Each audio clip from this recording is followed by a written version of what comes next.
Hi and welcome to Gaffy's Grinds. In these videos, or the idea behind these videos is they are to motivate students to get stuck into revising exam papers or exam questions. So typically during these videos, my students are going to have picked an exam question to do for revision, and I am going to do a walkthrough where I guide students through exam questions. So if you're not in my class, treat it as if we're going to do these together. I'm not going to do them for you, so hopefully you have your exam papers out in front of you. You have your calculator, your periodic table, piece of paper to write on. And the idea here is that I just guide you, help you to read your way through the questions, make sure you know what they're asking for, but then give you the opportunity to pause the video and actually do the question, do the work. And then we'll discuss the standard of answer that would be expected here. So the first question that my students chose was 2020, and it was question 10. And in a question 10, usually there are three parts, and you have to choose any two. I believe that as a modification to this year's Leaving Cert, and I'm talking about 2023, the summer of 2023, there is going to be a fourth part in question 10, and you have to do two. So you have this is a really good question because there's a lot of choice built in here. So it's definitely one I would recommend that you do. Now, this is the very last topic that we do, question 10A, in that's the order that I do them in. So my students, you cannot do this yet. So you actually don't have a choice here. You have to do parts B and C. But these were the ones that this was the question that you guys picked. So I'm going to help you walk your way through it. We can't do A. I will come back to A and do it at a later date when we have actually taught you that content. But for now, let's deal with B. So quick glance at B, I see the general thing is redox.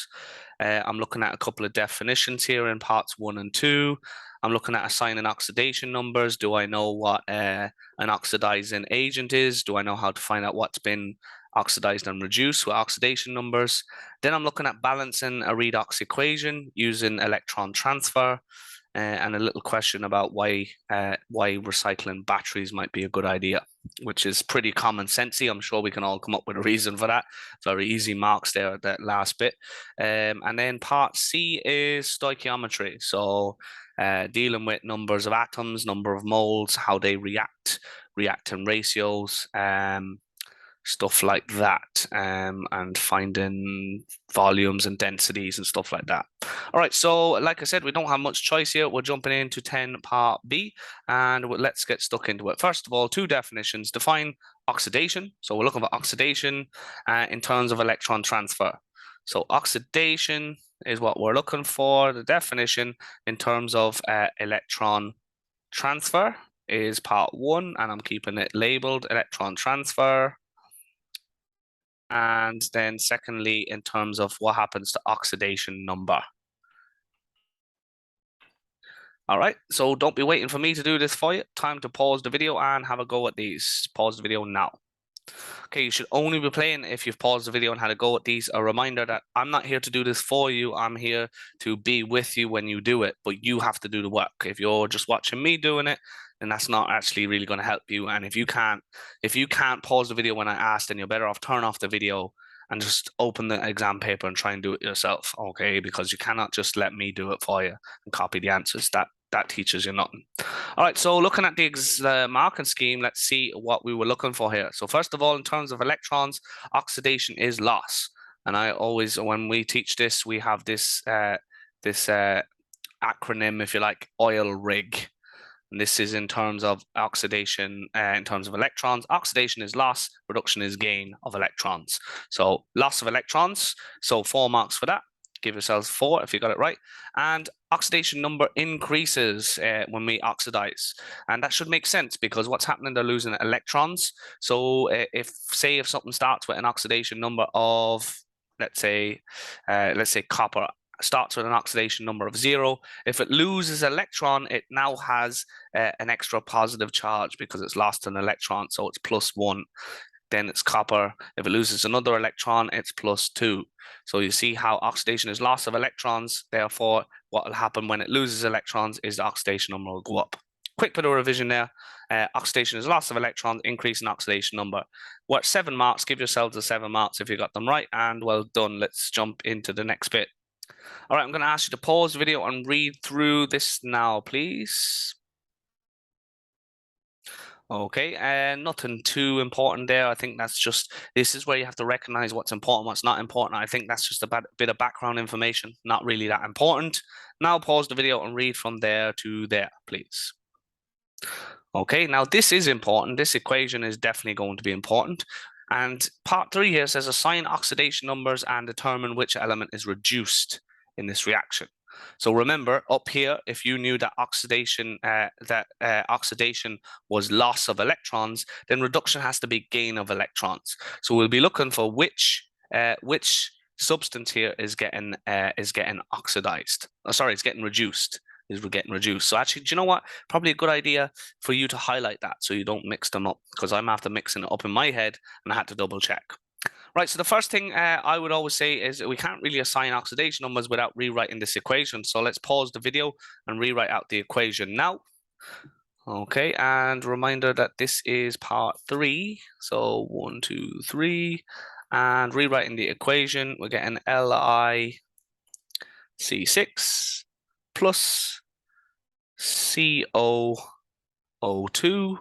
Very strange equation. It's not something you would have come across before, probably, but it's just the same idea as any of the equations that you would have done before. O2. Okay. So once you have that rewritten out, at this stage, hopefully you know your rules for assigning oxidation numbers, and hopefully as well you know that the idea that generally the more electronegative element is always the one that takes the electrons, and almost always in every case. So a good thing at this stage, even if you can't remember the rules, a really good thing to do here is to open up your log tables and look for your periodic table with electronegativity values. That's a really good thing to have open in front of you here, because if you're wondering which of these 2 elements or which of these 3 elements is going to take the electrons, it's going to be the most electronegative one. Okay, so go and find that now, pause the video. Okay, and let's get you guys to pause and have a go at assigning or writing the oxidation numbers of each element here underneath these. Do that now, please. All right, if you were struggling with that, guys, and you're playing the video for help, I would strongly advise you to go back to your notes or go back to your revision book. And just as an aside, a really good revision book here, if you guys don't have this, all my students get this one, is it's Essentials Unfolded Leaving Cert Chemistry. To me, this is the best revision book around. It's really concise. It's got everything you need. It's got all the keynotes. It doesn't have everything you need, but it's a pretty good guide for a revision guide. So get that and have a read of your oxidation number rules. Pause the video, do that now. Okay, and this again, if you're struggling, if you've done it already, well done. And now that you've had a go of your rules, can you now have another go at assigning oxidation numbers? All right, so you're with me. You're checking your answer to see did you get it right. Okay, and you are really you're only playing along if you really can't do this by yourself. Hopefully you've had a go at this. All right. So just pause in 1 sec. I just have to get my periodic table of electronegativities. Give me 1 second.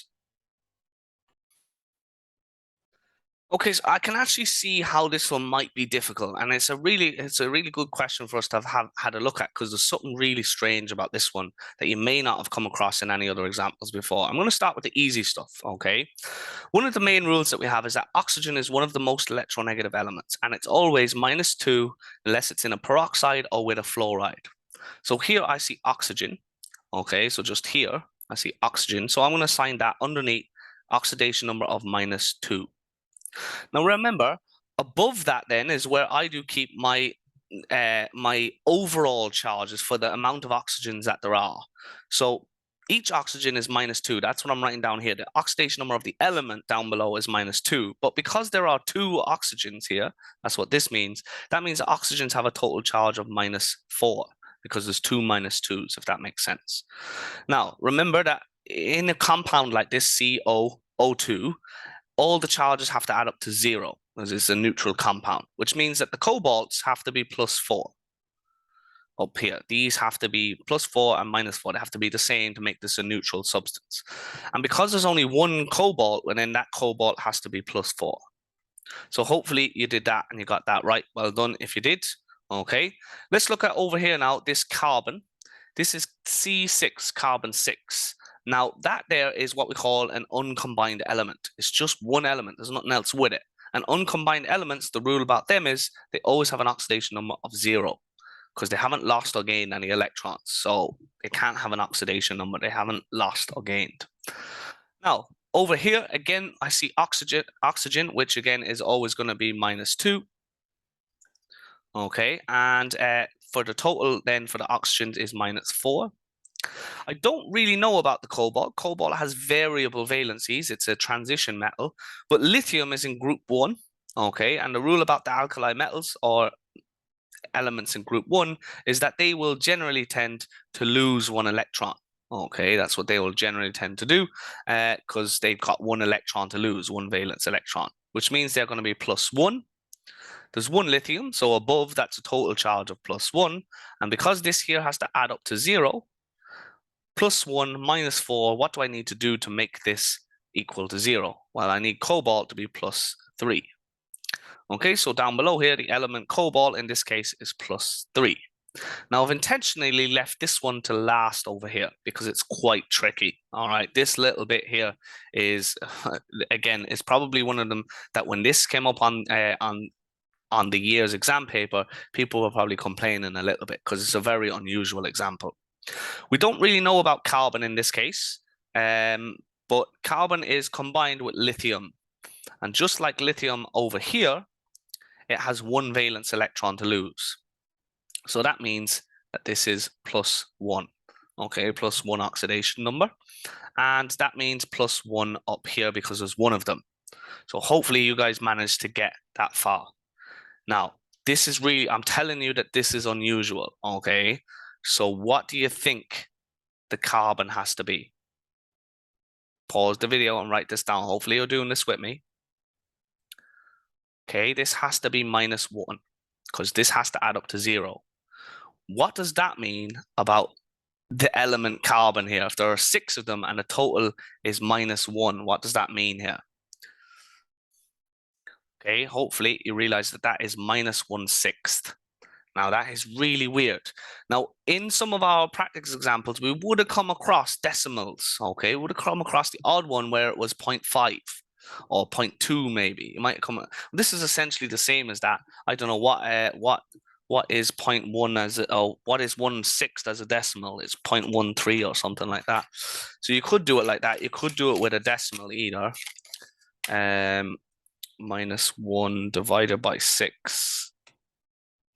-1/6. And that gives me -0.16. You could have wrote it like that either. Right, so that's really weird, okay? So hopefully now that we've done that bit together, and it's actually nice to see an example that's this weird because this is the hardest it could ever possibly be. All right, what exactly do we have to do here? It said to determine which element is reduced here. So we're looking for an element that has gained electrons. So from when it's in a reactant to when it turns into a product, it gains electrons. Okay, so pause the video and see, can you identify which element is being reduced? Okay, so I'm looking for something that has gained an electron. Something that has gained an electron. Where do I see it here? Okay, I'm seeing cobalt here is +4, and it's ending up as +3.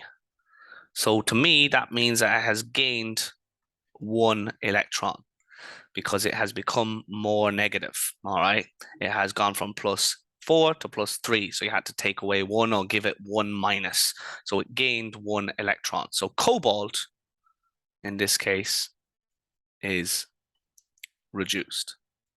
Cobalt is reduced. All right. Now, I want you to, you're probably going mental over this here, right? But it actually didn't matter whether you got this or not because it was the cobalt going from +4 to +3. If you could do this bit, then you could still see that this was the one that gained 1 electron. And you actually didn't need to know this at all here. It did say to assign oxidation numbers, but they're not giving you, oh, sorry, they are giving you marks for assigning oxidation numbers. So they're looking for 3 to have the oxidation numbers assigned, and then 3 to say which that cobalt is the one that is reduced. Okay, so you could still get half the marks even if you didn't get that. It is a bit nuts though. I'm glad it came up now instead of in your exam. Okay, let's move on. It says part 4, identify which element acts as an oxidizing agent. So by the way, this was part 3 and we're on to part 4. Oxidizing agent. Okay, so what is the oxidizing agent? Now I need you to think about what is an oxidizing agent and what should be happening to the oxidizing agent. They're the questions you need to ask so that you can identify it. So pause in the video and can you write down the oxidizing agent now? All right, so hopefully you're able to have a go at that. Oxidizing agents cause other things to be oxidized. For this to happen, for them to cause another element to lose electrons, the oxidizing agent has to take the electrons. So they have to get reduced. So what element in this reaction got reduced? Pause in the video and writing it down. It's not a trick question. We just said that cobalt is the thing that got reduced, and now we're trying to ask which one was the oxidizing agent. Well, cobalt is the thing that was reduced, so cobalt is the thing that acts as the oxidizing agent. Okay, so cobalt was the thing that was reduced, therefore it's the oxidizing agent.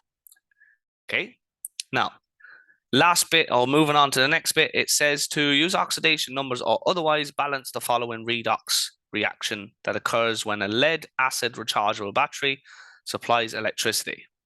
Okay, so here's a chemical reaction. So to balance it, we're definitely going to have to write it down. So I want you to pause the video and write out this chemical reaction. Do that now, please. Okay, so what we should have done is we should have written out Pb plus PbO2.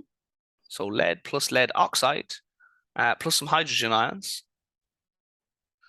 React to give Pb2 plus H2O. Okay, so if you know straight away how we go about balancing this redox equation, then let's go ahead, pause the video and do that now. All right, so I'm here to help. If you don't know how to do this, don't know how to get it started, well, the first thing you have to do is assign the oxidation numbers again. You have to do that. Pause the video and do that now. Okay, so here's how we assign the oxidation numbers here. Lead is an element uncombined, oxidation number of 0. Here we have lead oxide. The rule about oxygen is it's always -2 because this is not with a peroxide and it's not with fluorine. There are 2 oxygens, so total charges for the oxygens is -4 because 2 times -2 is -4. So the leads have to be +4 because this is a neutral compound, and there's 1 lead, so the element lead is +4 here. Hydrogen +1 because this is a simple ion, and ions have an oxidation number equal to the charge on the ion. So you do lead now after what I've just said about hydrogen. Pause the video and do that if you haven't already. Well, this is a simple ion with a 2+ charge. So it has to have a charge equal to that, +2. What about water? You pause the video and do water now. Okay, the rule here is I see oxygen. So that has to be -2. -2 total for oxygens. That means we have to have +2 for the hydrogens. And there are 2 hydrogens, so each hydrogen is +1. Okay, so the next thing to do is identify what is being oxidized and what is being reduced. Let's pause the video and do that now, please. Okay, so first of all, which ones are changing? I see I see lead going from +4. I'm just gonna have a close look here. I actually think we have lead twice here, so we gotta be careful. Here we have lead going from 0 to +2. Okay, so this means what has happened here in terms of electrons. So writing down on this arrow, what has happened in terms of electrons. Pause the video and write that down now. Okay, so in terms of electrons, this has lost 2 electrons. Lost 2 electrons, which means that this is oxidation happening.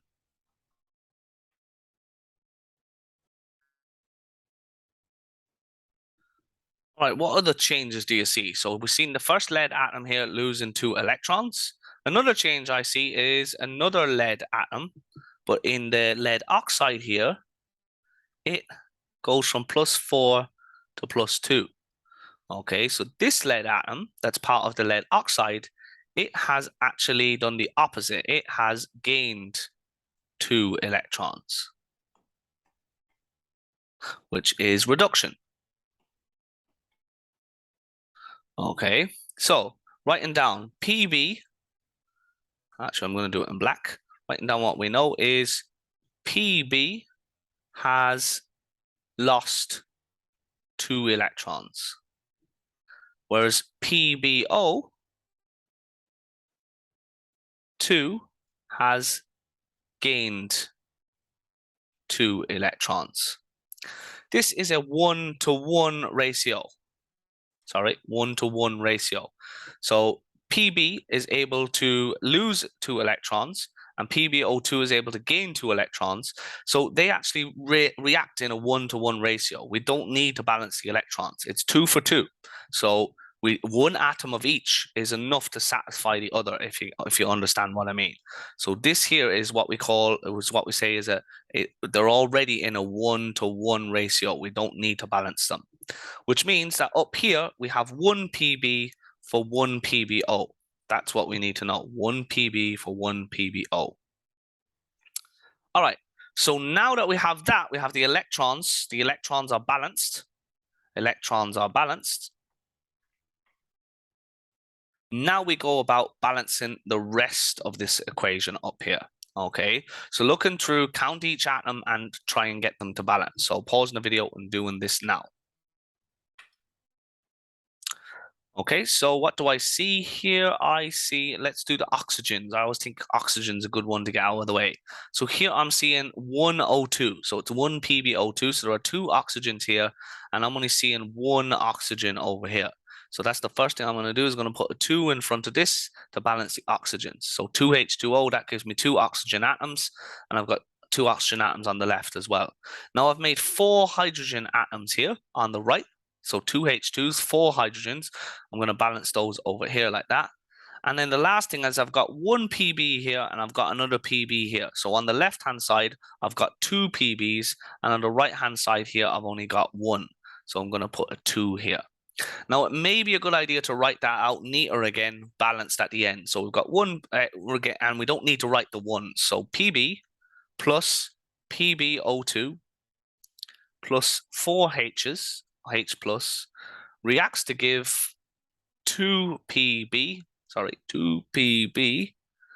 2 plus 2 H2O. All right, well done if you got that right by yourself. That was quite a tricky redox equation. Hopefully that has helped you with it though. And again, it's a really good example to see because it's a very unusual one. All right, so let's go back to the last question. Why is the recycling of batteries desirable? Right, I'm sure you can come up with something for this. This is pretty common sensey. Why would you want to recycle them? Pause the video and do that now. All right, so let's go and have a look at the market scheme. Loads of possible answers here. But the big one we probably all come up with is to avoid pollution. Okay, if we dump batteries into water, there's things like cadmium and there's lead in them, so heavy metals, and they will basically pollute the water and potentially make it dangerous for fish and other aquatic life, or they could even end up in our drinking water. So we don't want them there. Okay, that's the main thing. As you can see, they can damage health because of the heavy metals. Recycling is better for the environment. We could have said something like that. Also, the metals that they're made of, cadmium, lead, these are in limited supply, so we don't want to just throw them in a landfill somewhere. Reuse them instead of always digging up new metals. Let's reuse the old ones. What else have we got? It saves money, economically desirable. Loads of possible answers. You have to get one that's sensible. Okay. All right. So that is your redox part of the question. We now need to move on to the, and I'm going to do this down here. We're moving on to the stoichiometry part. All right.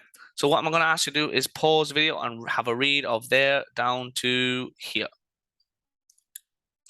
Okay, so as you can see, we have got an equation. It's a chemical reaction going on here, and we have some data or information to work with. The next thing we're gonna have to do is have a read of here to here. I'm gonna ask you to pause the video now and highlight anything you think is important. Okay, the information I think that might be important is when a certain mass of aluminium carbide had reacted according to an equation above, there were that many atoms of hydrogen in the aluminium hydroxide produced. Okay, that many atoms of hydrogen in the aluminium oxide produced. So we should be able from there to work out the number of moles of aluminium hydroxide that were produced. Okay, again, this is quite a problem solving type of one. All right, so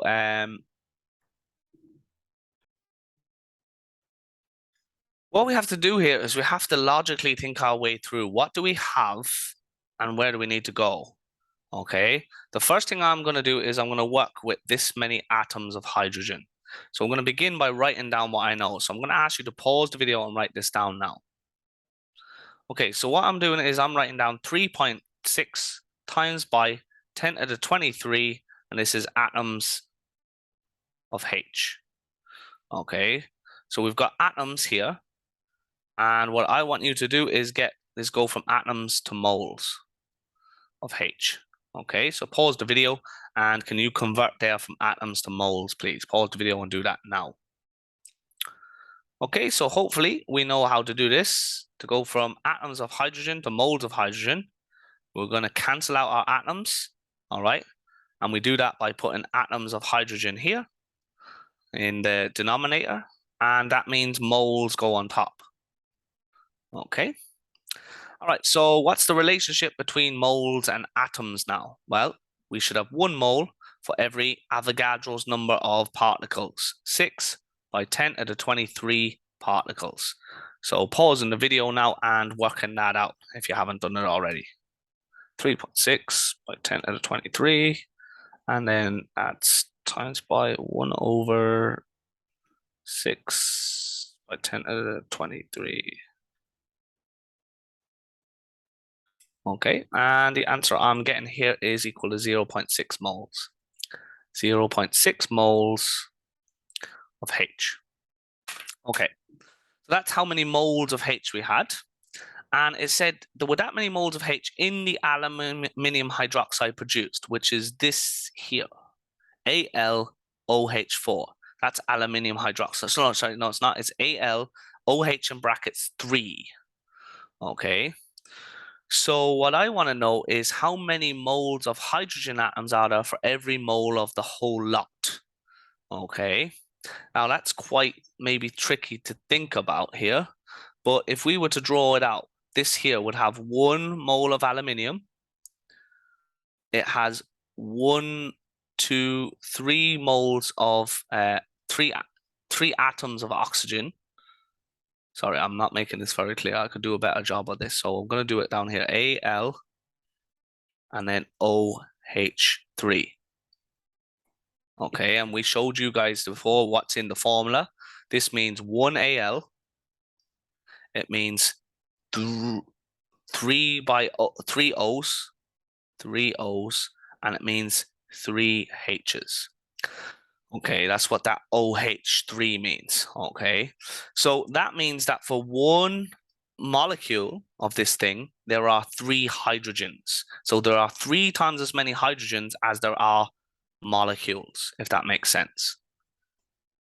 So that's the information we're going to use here to find out from moles of hydrogen, how do we get to moles of this thing? Well, the ratio is 3 hydrogens for 1 AlOH3. So using that information now, can you guys find out how many moles of AlOH3 we had here? Pause the video and do that now. Okay, so hopefully what you're saying is you're going from 0.6 moles of H times by, well, we don't want moles of H in our answer. We want moles of AlOH3, and that's 4 moles of H. Moles of H can cancel, and the relationship here is 3 moles of H for 1 mole of AlOH3.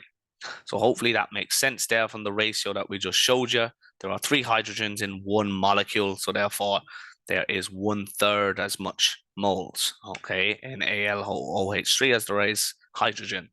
Hoping that makes sense. Okay, all right, so 0.6 times by 1/3, and I'm getting 0.2. So that's 0.2 moles of that stuff here, AlOH3. That was quite a hard little starter there, okay? But then it's asking what mass of Al4C3 reacted?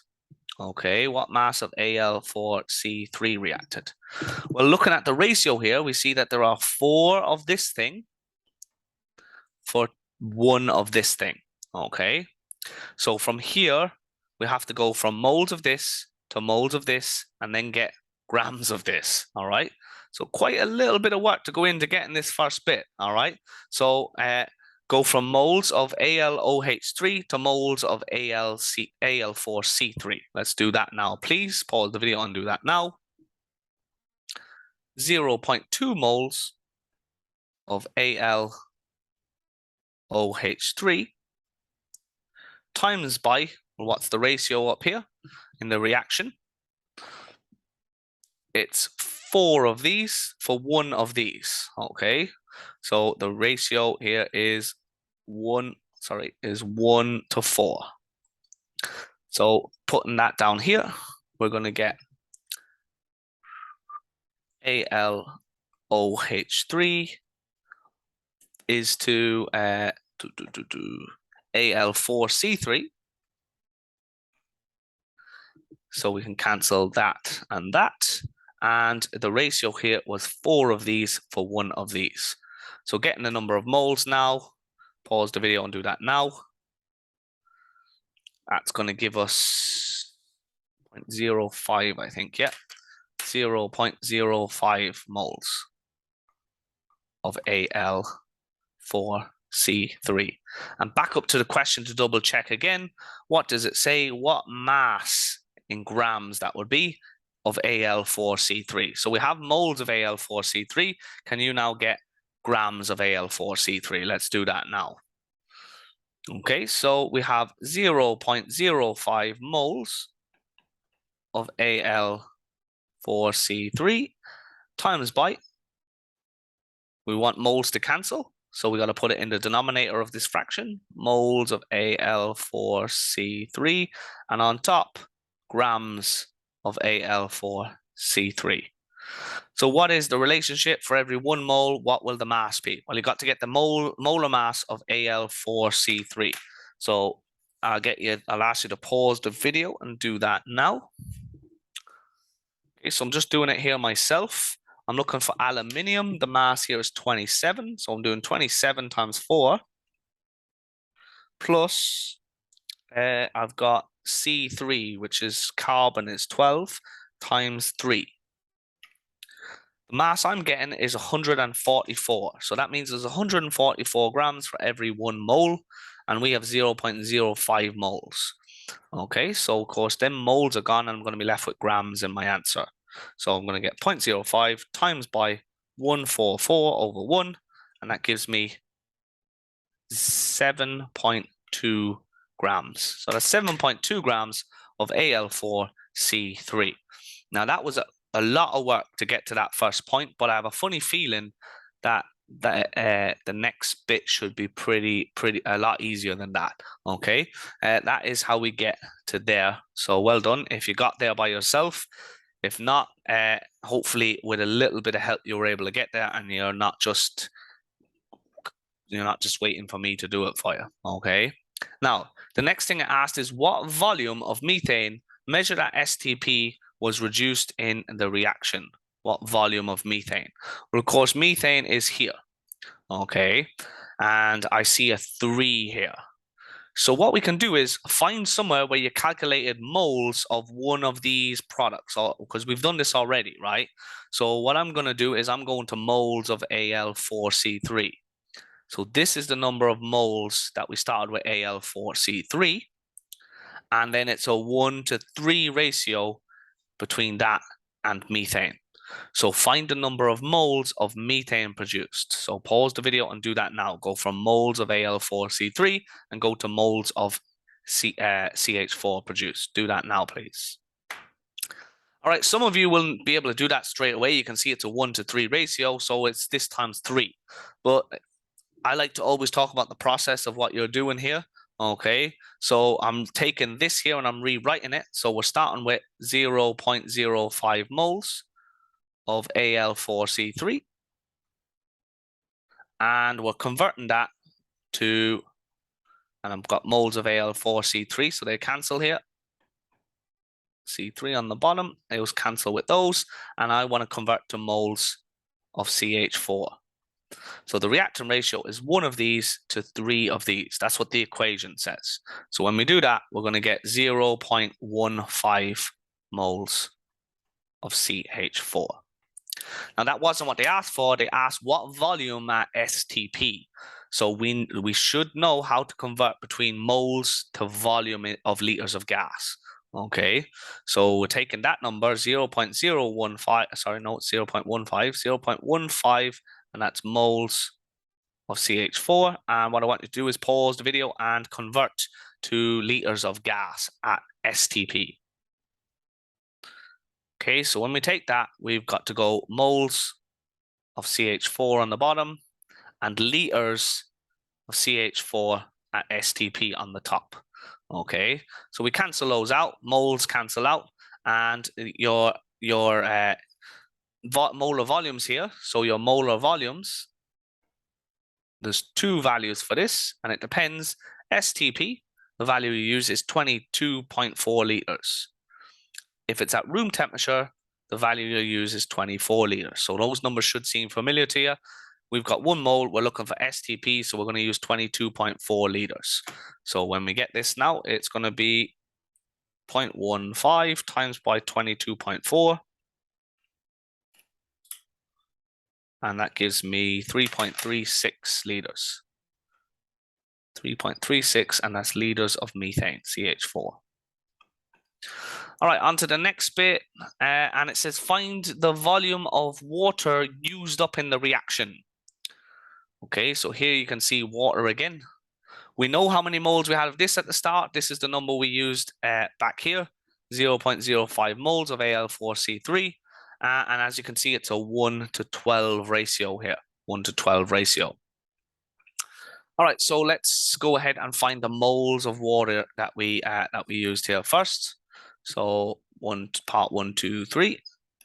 So let's start with our number of moles of Al4C3, which was 0.05 moles of Al4C3. And according to the equation, to convert to moles of water,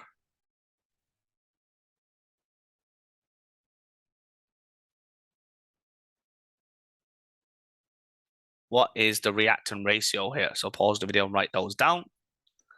It's 1:12. Okay, so when we can cancel out moles of Al4C3, and this will give us moles of water.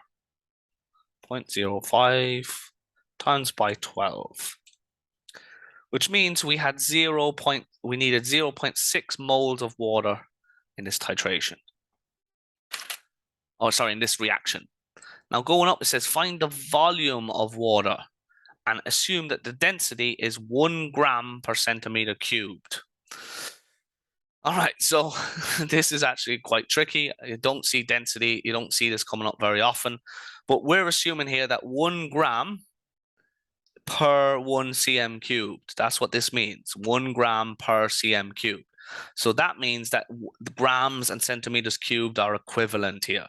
So if we find the mass, we find the centimeters cubed, because for every 1 gram, there's 1 centimeter cubed. So what that's telling us is that we need to take the moles and find how many grams we would have, and that will be equal to the number of centimeters cubed we used. Quite tricky, guys, but I'm glad we're seeing these examples because they're tough practice. All right. So let's take this now and convert to grams of H2O, and that will be equivalent to centimeters cubed of H2O. So pause the video and do that now. All right, so 0.6 moles of H2O times by, and of course we want to go from moles of H2O to grams of H2O. So moles are gone, should get grams. What's the numerical relationship between moles and grams of H2O? Pause the video, write that down now. Okay, so every 1 mole, there are 18 grams of water.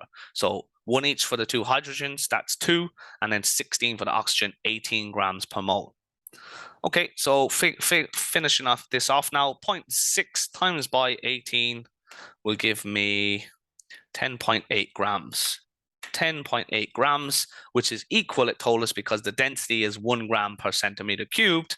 It's equal to 10.8 cm cubed. Quite tricky, guys, I have to say. It might have looked like an easier question, that question 10, than it was. It was quite a toughie, that one, to be honest. But look, hopefully we gain something from it. It's tough practice, but you're better off doing tough practice than easy practice, because if you can get to this standard, then you're you can pretty much do anything. That's what I always say. Tough practice is best. Just going over and checking the answer here. Yeah, you'll see here, 10.8 cm cubed is your answer. Okay. All right. So, guys, I hope that the walkthrough was helpful.